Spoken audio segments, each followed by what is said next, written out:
ආයුෂ බොහෝ වේවා. වෙසක් පොසොන් කියලා කියන්නේ අපේ කලාකරුවන් අතින් හරි අපූරු ලස්සන නිර්මාණ බිහිවෙන හරි ලස්සන මාස කිහිපයක්. ඉතින් අන්න එවැනි වූ කලාකරුවෙක් අතින් බිහිවුණු සංස්කෘතික වටිනාකම් එකතු වුණු දකුණු ආසියාවේ තියෙන විශාලතම නිර්මාණයක් ගැන අද දවසේදී අපි කතා කරමු. ඒ විශ්මිත නිර්මාණය හැදෙන හැටි ගැන අද අපි කතා කරමු. මේ තමයි විශ්වයේ විශ්මිත නිර්මාණකරුවන් අතරින් බිහිවෙන ඒ නිර්මාණ සොයාගෙන යන විශ්මිත විස්කම්.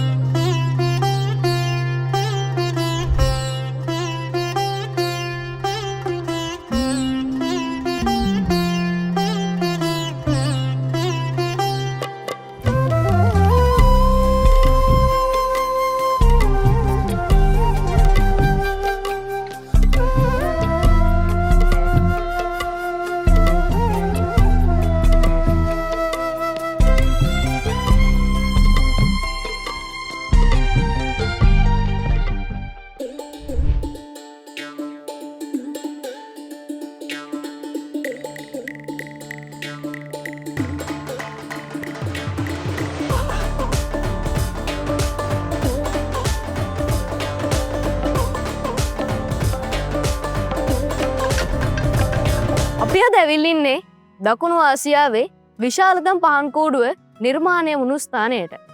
ඉතින් මෙවැනි වූ විශාල කූඩුවක් හදනකොට විශාල පිරිසකගේ සහයෝගයක් කැපවීමක් අනිවාර්යයෙන්ම අත්‍යවශ්‍යයි. ඉතින් ඒ අතරින් ප්‍රධාන තැනක් ගත්ත පුද්ගලයෙක් තමයි අද අපිත් එක්ක එකතු වෙලා ඉන්නේ. ඒ තමයි ප්‍රභාත් වීරක්කොඩි සර් කියලා කියන්නේ. ආයිබෝන් සර්. ආයිබෝන්. ඉතින් සර් ඉස්සෙල්ලාම මේ වගේ විශාල නිර්මාණයක් හදන්න සර්ලට කොහොමද අදහසක් ආවේ?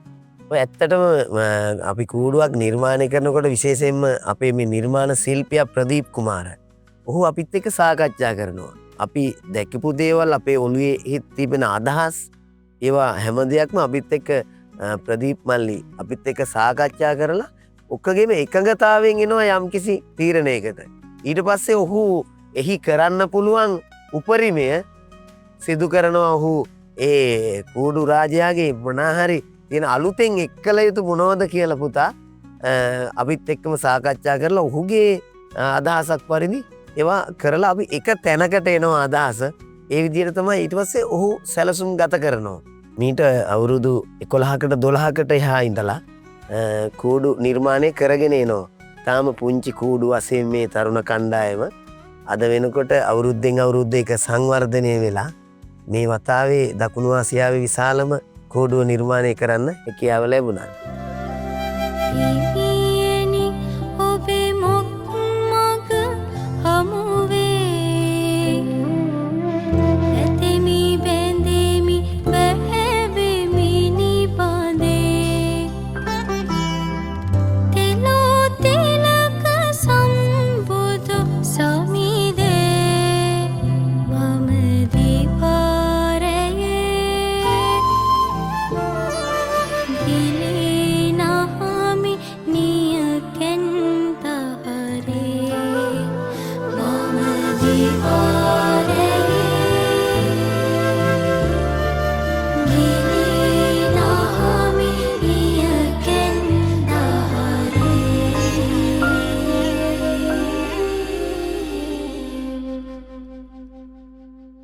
එතකොට සර් මේ වගේ විශාල නිර්මාණයක් හදද්දී සර්ල භාවිත කරන අමුද්‍රව්‍ය මොනවද? දැන් අපි සාමාන්‍ය කූඩුවක් හදද්දී අපි භාවිත කරන්නේ උණ බට වගේ දේවල්. සර්ල මේ සඳහා මොනවද භාවිත කරන අමුද්‍රව්‍ය? ඇත්ත වශයෙන්ම ඒසුපුතා මේ ඊටාම ශක්තිමත් වෙන්න ඕනනේ මේ නිර්මාණය ඊටාම විශාලයි කියන්නේ. එතකොට අපි මේකට අමුද්‍රව්‍ය ලෙස යකඩම තමයි වැඩි හරියක් භාවිතා කරලා තියෙන්නේ. මොකද ඒ ශක්තිය රඳා පවතින ඕන නිසා. ඉතින් ඒත් සමගම මේකට යකඩ හැරුණුකොට අපි මේකට අවශ්‍ය කරන ඒ ඉතා බල සම්පන්න මෝටර්. ඉතින් උසින් අඩි 62ක් කියන්නේ ලොකු මෝටර් 3ක් යොදාගෙන තමයි මේ ප්‍රධාන මේ කූඩු රාජයා කරකවන්නේ.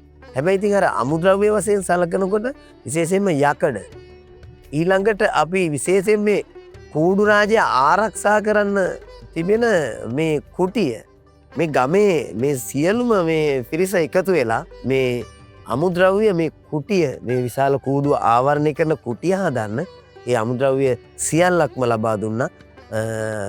ඇත්ත වශයෙන්ම කිසිම මිලක් අපට ඒකට වැය වුණේ නැහැ.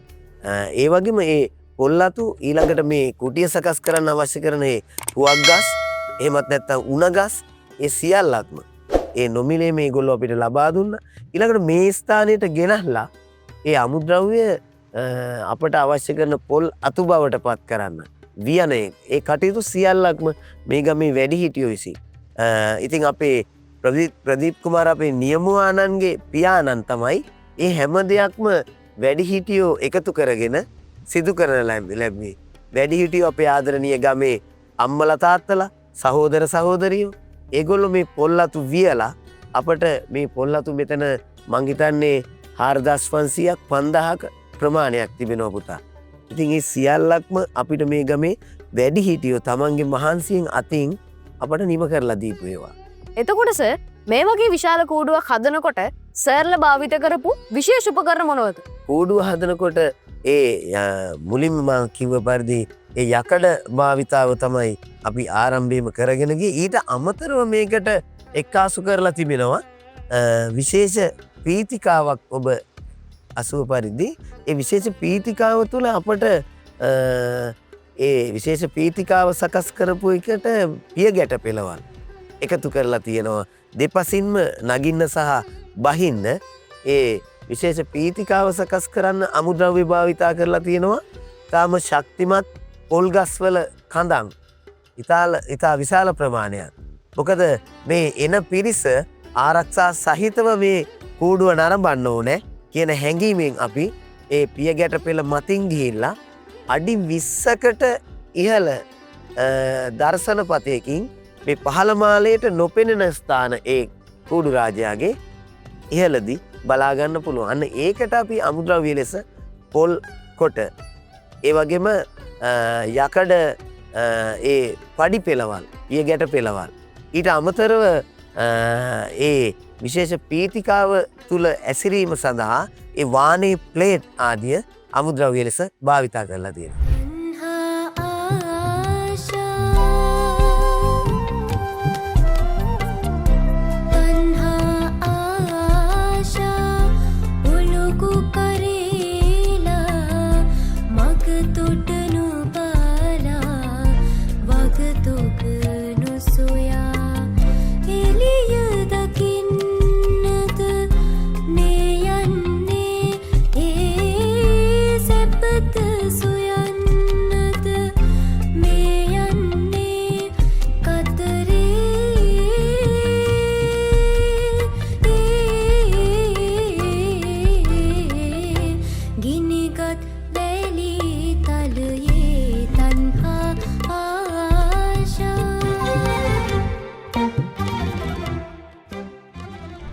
එතකොට අපි දැක්කා හරි ලස්සන කතාවස්තුවක් මෙතන හදලා තිබුණා. ඉතින් අපිට කියන්නකෝ මොකක්ද මේ කතාවස්තුව? ඒ කියන්නේ අපි දැක්ක ලස්සන පිළිරුවන් හදලා තියෙනවා, ලස්සන නිර්මාණ හදලා තියෙනවා. එතකොට මොකක්ද මේ කතාවස්තුව? මෙවර අපි ඉසුම් පුතා අපි ජාතක කතාවක් නෙමේ පටාචාරා කතාවස්තුව තමයි අප මෙවර නිරූපණය කරන්න මේ කූඩු රාජයාගේ. ඔබ කවුරුත් අසා ඇති පටාචාරාව තමන්ගේ ඒ විවාහ වුණායින් පසුව දරුවෝ බිහි වෙලා ඒ දරුවොත් එක්ක තමන් හිටි මව්භූමියට යන්න යනකොට සිදුවන කරදර බාධක සහ කනගාටුදායක මරණ 6ක් සිදුවෙන අවස්ථාවක ඊට පස්සේ තමන්ගේ ප්‍රථමයෙන්ම ස්වාමි පුරුෂයා ඊළඟට වැඩිමල් දරුවා ගඟේ ගහගෙන යනවා. ඒ හැම දෙයකම නිරූපණයක් මේ කූඩු රාජයා තුල තිබෙනවා. ඊළඟට දෙවන දරුවා උකුස්සෙක් දැහැගෙන යන ආකාරය එයත් මේ කූඩු රාජයාගේ ඉහළම ප්‍රදේශේ එයත් අපි සිදු කර තිබෙනවා නරඹන්නන් වෙනුවෙන්. ඊළඟට පටාචාරාව මේ කතා වස්තුව තුළ තමන්ගේ මුල් ගමට යන විට එහිදී පියාණන් එවැගේම මෑණියන් සහ සහෝදරයා මිය ගොස් තිබෙනවා. ඉතින් මරණ 6ක කනගාටුදායක පුවතක් අපි මේ 2026 අවුරුද්දේ මේ බුදුන් වහන්සේගේ ඉපදීම බුදුවීම පිරිනිවන කියන තෙමගුල වෙනුවෙන් නිර්මාණය කළේ. ඉතින් පටාචාරා කතාවස්තුව තමයි මෙවර අපේ තේමාව වුණේ සුම්පුතා.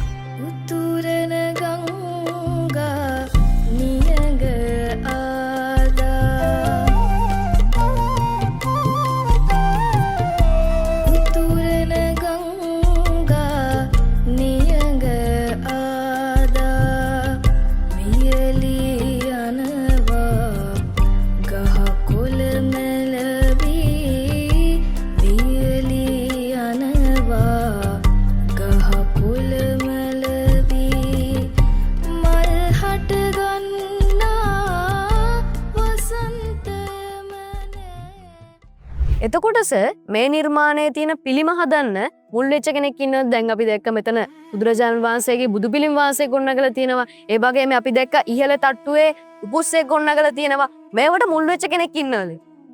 ඇත්තම ප්‍රථමයෙන්ම කියනවා නම් මේ හැම එකකම පුතේ මේ අදහස තියෙන්නේ අපේ ප්‍රදීප් කුමාර සහෝදරයා. ඔහු තමයි මේ කාර්මික ශිල්පියා. ඊළඟට ඔහු තමයි මේ ආකාරයටයි මේ කලා අංගේ එන්න ඕන කියන ශිල්පියා. දැක්ම ඔහුගේ. ඊළඟට ඔහු විසින් තමයි යෝජනා කරන්නේ උකුස්සා මෙන්න මේ ආකාරයට සිටිය යුතුයි කියලා. ඊළඟට ඔහු විසින්මයි මේ විදුලි රටා නිර්මාණය කරන්නේ සහ ආයුතු විදිහ සකස් කරන්න. ඒ එක්කම මේ කැටයම් නිර්මාණ ඒ හැමෝම ඔහුගේ අදහසක්. හැබැයි පුතා මට හරිම සතුටක් තියෙනවා මේ වෙලාවේ. ඉස්සර වෙලාම ඔහු උකුස්සා ගැන සඳහන් කරද්දී අඩි 10යි අඟල් 6ක විස්කම්බයක් තියෙන උකුස්සා මං අතින් තමයි නිර්මාණය වුණේ. හැබැයි ඒ අදහස ප්‍රදීප් කුමාර අපේ සහෝදරයාගේ අදහස මට භාග්‍යයක් ලැබුණා මේ කෝඩුව වෙනුවෙන් මං අතින් නිර්මාණය කරන්න.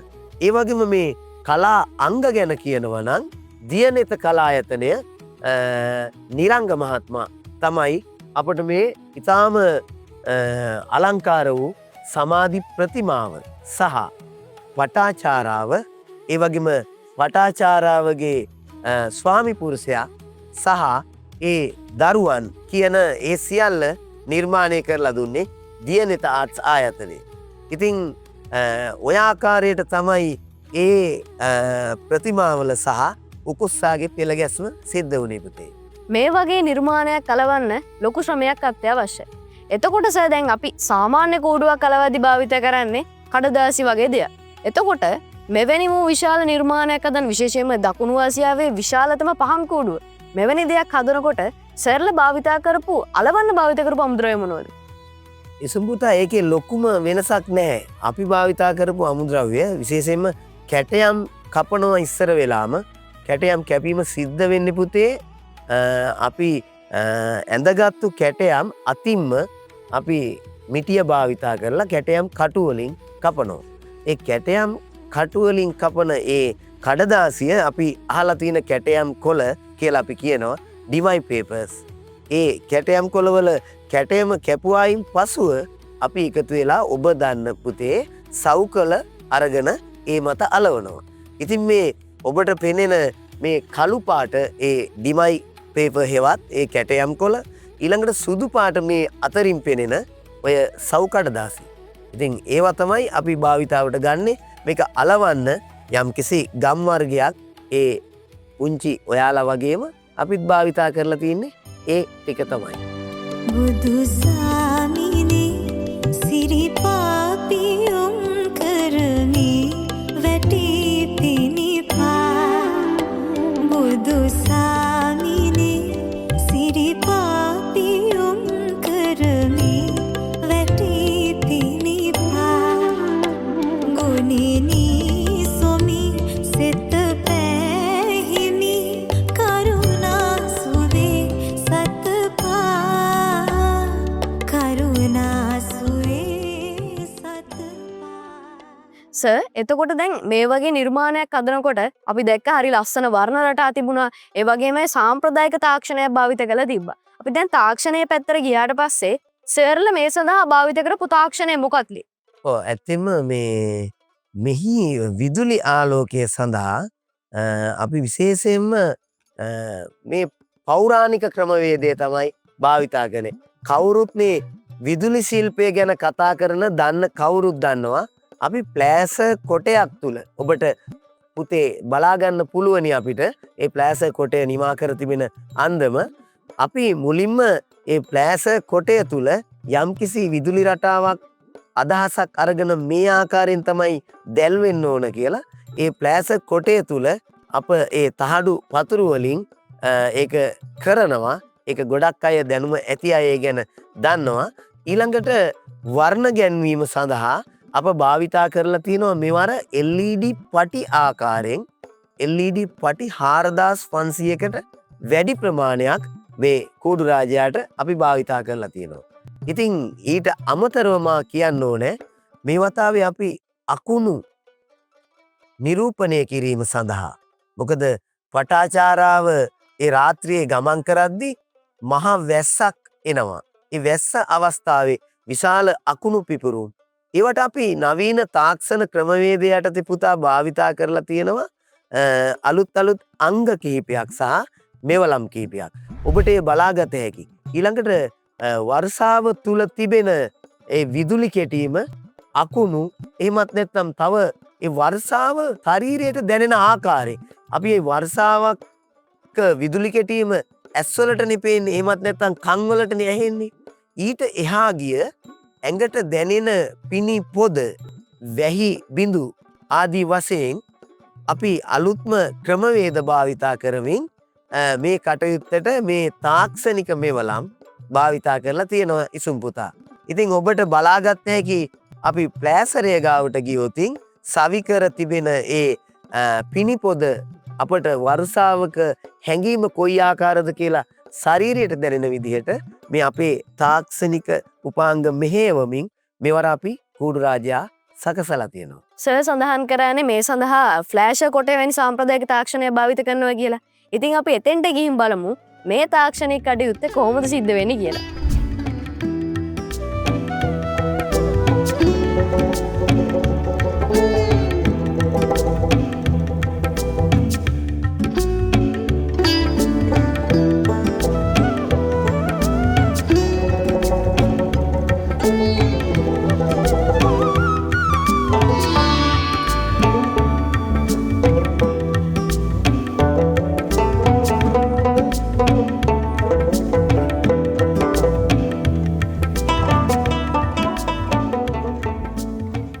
මේ අපි දකින දකුණු ආසියාවේ විශාලතම පහන් කූඩුව නිර්මාණය කිරීමට දායක වුණු ප්‍රධානතම පුද්ගලයා තමයි අද අපිත් එක්ක මේ වෙලාවේ එකතු වෙලා ඉන්නේ.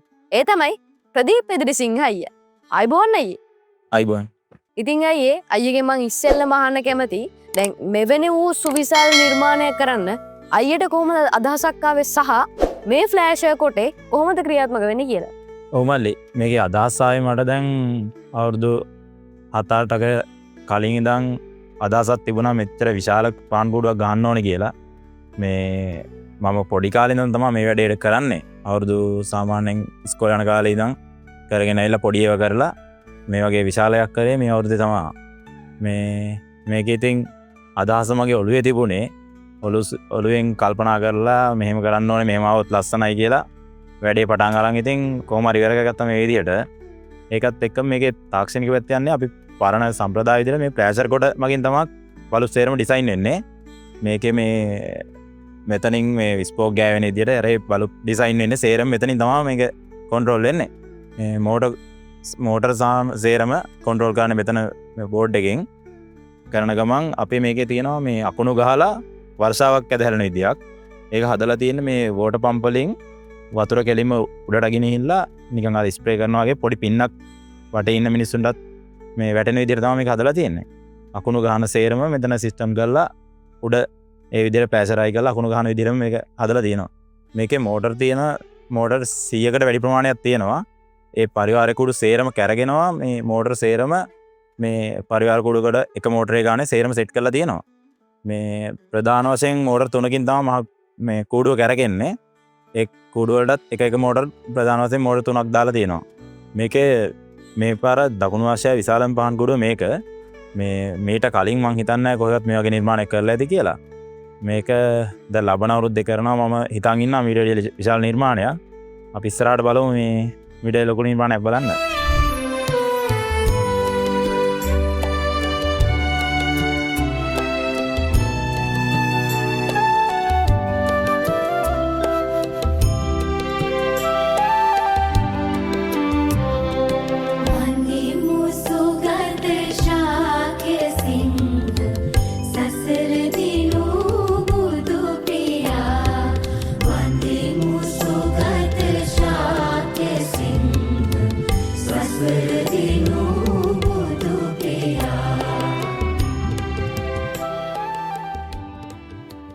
එතකොට දැන් මේ වගේ විශාල නිර්මාණයක් හදන්න සාමාන්‍ය විශාල කාලයක් ලබා ගන්න සිද්ධ වෙනවා.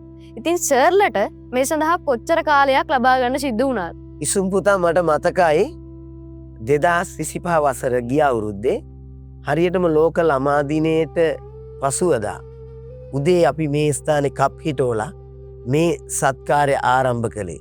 එතකොට අද වෙනකොට මාස 8කුත් දින 10ක් ගත වෙලා තිබෙනවා මේ කාර්යයට. ඉතින් ඔය මාස 8යි දින 10 ගත වෙන මේ අවධිය පසුගියා ඒ මාස 8ක කාල සීමාවේ හැමදාම රාත්‍රියට මේ ස්ථානයේ අලුයම 2-3 වෙනකන් මේ තරුණ පිරිස හැමෝම මේ මාමල පුතේ වැඩ.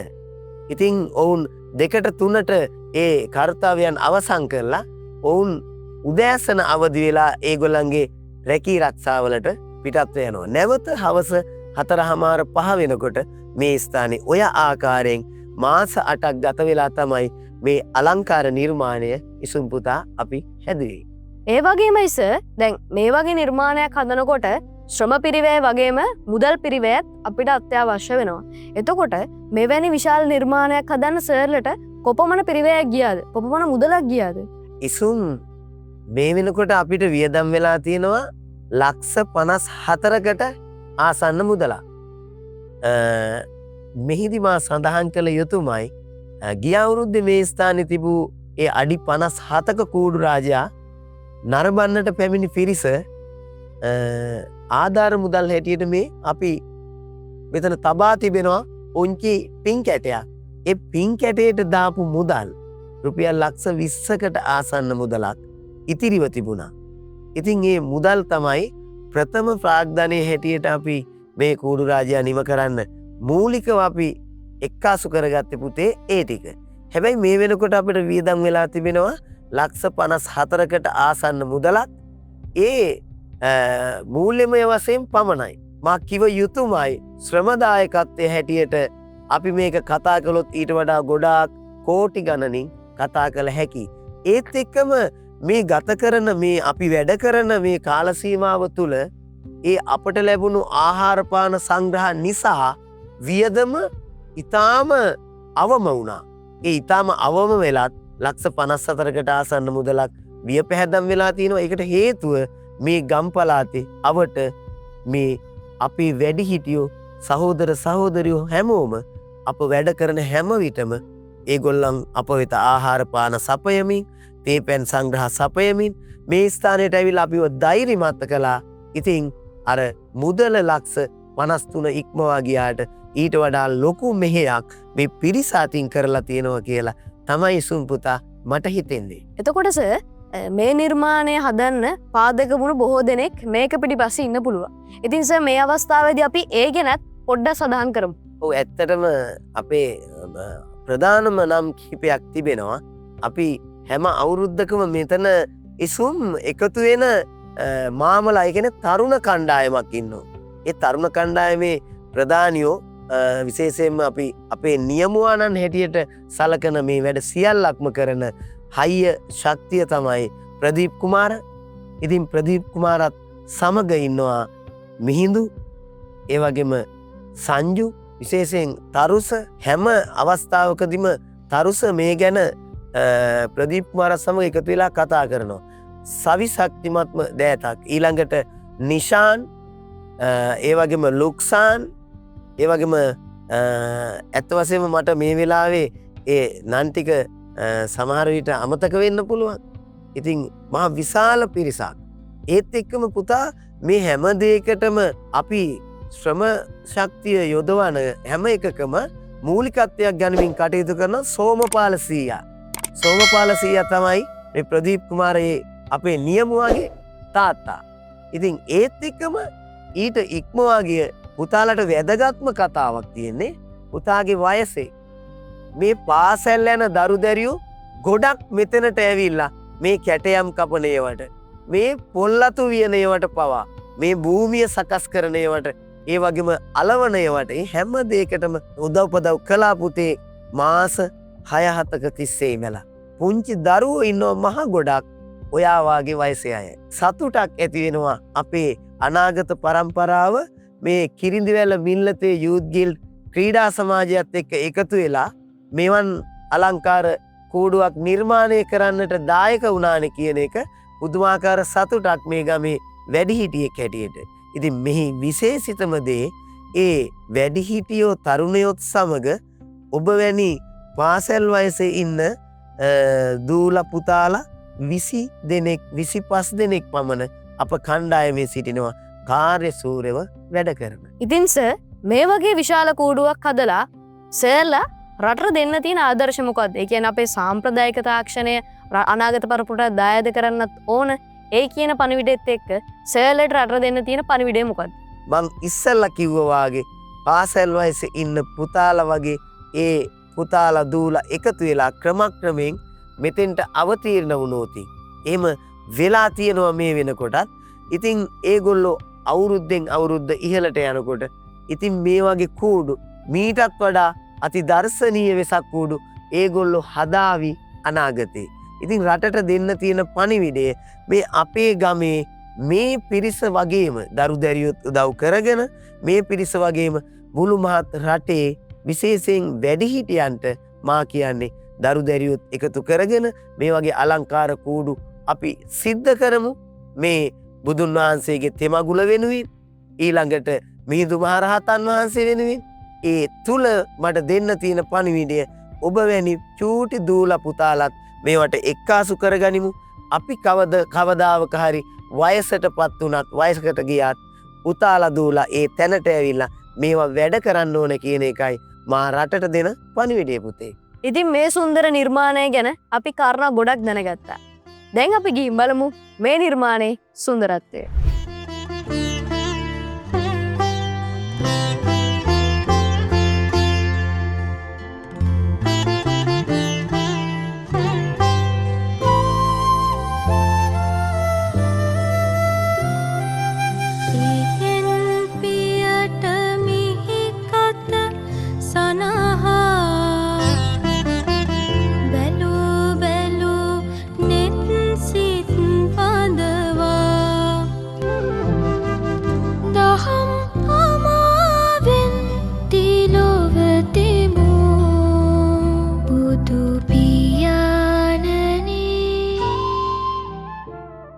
කලාව කියලා කියන්නේ නිර්මාණාත්මක පුද්ගලයන් විසින් මේ ලෝකයට දායාද කරපු හරි අපූරු ලස්සන නිර්මාණාත්මක ප්‍රකාශනයක්.